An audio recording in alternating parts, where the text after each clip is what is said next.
Hey guys, Victoria here, and welcome to the Geeky Sandbox. Today we are going to be doing a non-spoiler review over the movie Japan Sinks 2020, and I am excited to talk about it. Japan Sinks 2020 is an anime, a disaster movie, if you will, where Japan suffers a really bad earthquake and the entire country starts to sink, and it is a heartfelt, very intense with a few light moments sprinkled in there here and there, moments that'll like punch your soul, that follows a family and the different people they meet and all these obstacles and challenges they face as they try to keep Japan from sinking entirely. So I want to give a shout out to Kenneth. He suggested this movie and told me about it. He was literally gushing about it over on Twitch one day. And if you guys want to follow him, he has a wholesome community. He plays great video games. He's hilarious.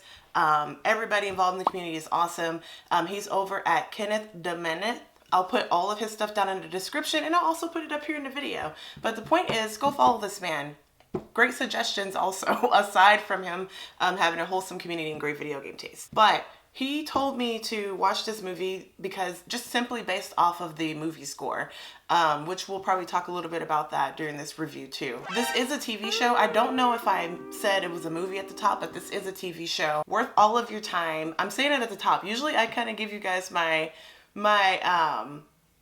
quality opinion at the end or whatever, but this was a really good TV show. It has about 10 episodes, and each episode is somewhere between 25 and 30 minutes, so you can literally watch all of this. With TV shows, I typically like to break up each and every episode and talk about it, but I do want to treat this as a whole, just because I'm not going to give any spoilers, and I think if I break down individual episodes, that'll give a ton away. Overall, I like the characters. I like the way they were written. I don't feel like anything with any of the characters was forced. I don't feel like anything was truly lacking, and this is in regard to our main characters. I feel like we had enough to be able to feel for these characters. For crying out loud, we were there with them for several earthquakes and several life-shattering, life-altering things that happened to several of these characters. So I feel like they were able to set things up in a proper way where I was able to feel for this character, or I was able to feel for this person's parents, and even learning things about them, whether it was through dialogue or a flashback or a dream, or even through weird mannerisms like,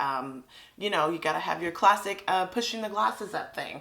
Like even something small like that was, it kind of gave you an insight to someone's personality. And I respect that. Now in regard to some of the side characters, there were this family, this group, they do meet people along the way. They meet organizations, they meet individuals.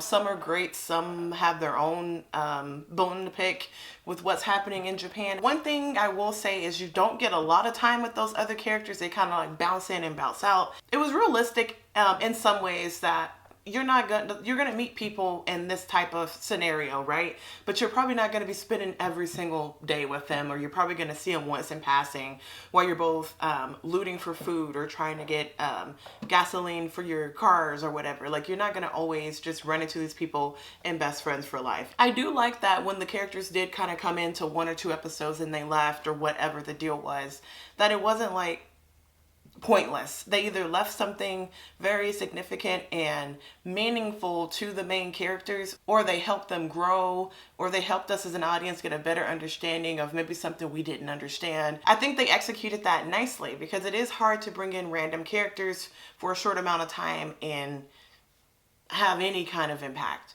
The script. If you think you're ready for this anime, you're not ready, is what I tell everybody when I talk about this thing, because I was told up front that it was very, like, there were a lot of gut-wrenching moments and a lot of moments where you might just tear up, and I was just kind of like, okay, let's see what I can do. Let's get some popcorn. Let's like sit down and let's just kind of like be chill about it. I was kind of already having a rough day, and then watching Japan Sinks just kind of like, just really was like, "Mah." The writing was so nice. I feel with disaster type of TV shows or apocalyptic shows, it's hard to keep the interest of people watching, because after so long, you kind of see recycled groups and recycled themes and things like that. But I feel like they were able to keep my interest the entire time. Like I said, it wasn't too long or too short. It was just 10 episodes. You were able to really get a sense of everybody with, like I said, how the characters were written, even the dialogue that you had, even with some of the characters talking at the beginning, like the first episode when the disaster first happens, even some of that dialogue you hear from characters in the background, like, okay, I need to call my son. Where's my son? And, oh God, you know, I think my sister was at school. Like, even hearing little things like that sprinkled throughout, you know, it's something that you expect people to kind of do whenever some kind of disaster happens, whether it's a hurricane or tornado or something just, you know, really, really awful. You expect people to do those things, but it was a whole nother level just to kind of hear someone panic because they haven't found their, like, dad. With the script, this TV show doesn't take any time. Like, they don't waste any time getting you right into the action. Literally, 1 minute in, things are already happening. People are in trouble, the disaster is already rolling, and it's not waiting for anybody. That's the realism of the situation, because if I'm in the kitchen cooking, an earthquake isn't going to wait for me to finish my meal and sit down. It's going to happen when it wants to happen. And I feel like that kind of lends itself to just why they probably wanted to throw us into it. Like, no one was expecting it. It just happened. And that in itself was just like bone chilling, just kind of seeing all the people panic and things like that. I don't know if you guys have ever experienced an earthquake.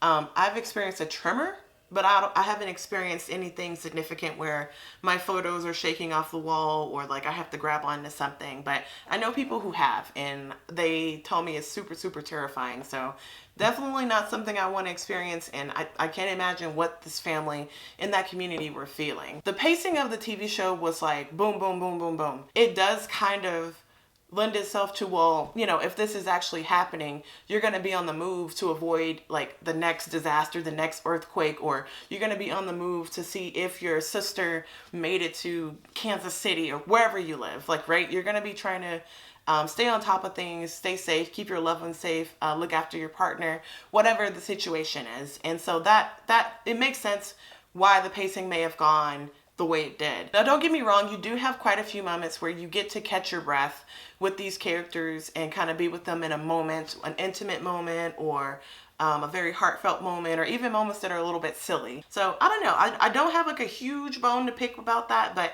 I did get the sense of like, oh my God, like being overwhelmed with how fast things were going. And one other thing worth mentioning about where they got a lot of their source material, Japan Sinks is actually a novel that was written in 1975 by Komatsu.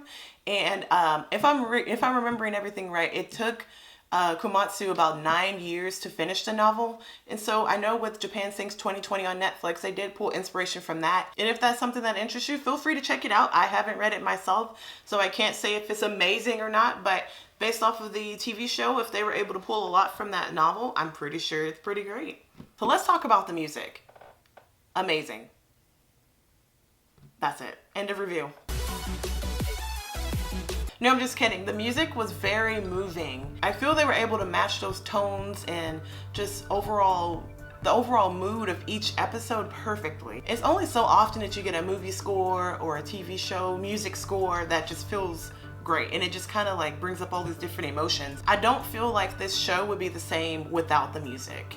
Like, the music was its own character. It really helped carry these characters, carry some of those moments, and kind of carried you to the next episode, just the next thing. It was just great. Visually great. I like the style of this anime. It was very wholesome. Felt like it made me feel comfortable, like I was in this family. I don't know how to describe like how I got that vibe and that feeling from an art style, but I did. What do I rate Japan Sinks 2020? I give it 5 out of 5 geeks. I'm going there. Love this show. I loved it. I enjoyed it. Is it a show that I think they should try to like keep building on? No, I do think that this is like, it should remain a limited series. I think that where they ended things off was beautiful. I don't think they need to go super far, go far left or anything like that. I feel this was a nice complete circle of everything that we needed, that I didn't know I needed actually. But yeah, very enjoyable anime.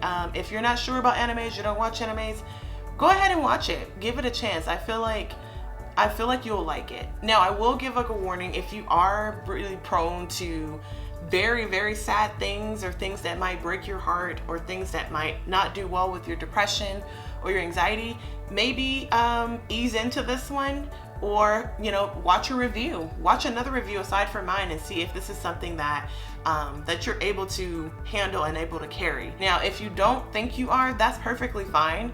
Go ahead and listen to the music.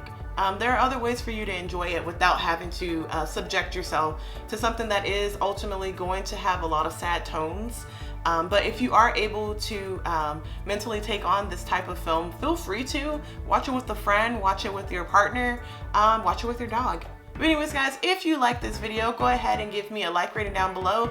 And of course, if you're new to my channel, hit that subscribe button and go ahead and leave me a comment. Have you seen Japan Sinks on Netflix, or have you read the book? Until next time guys, I'll see you in the next video. Bye!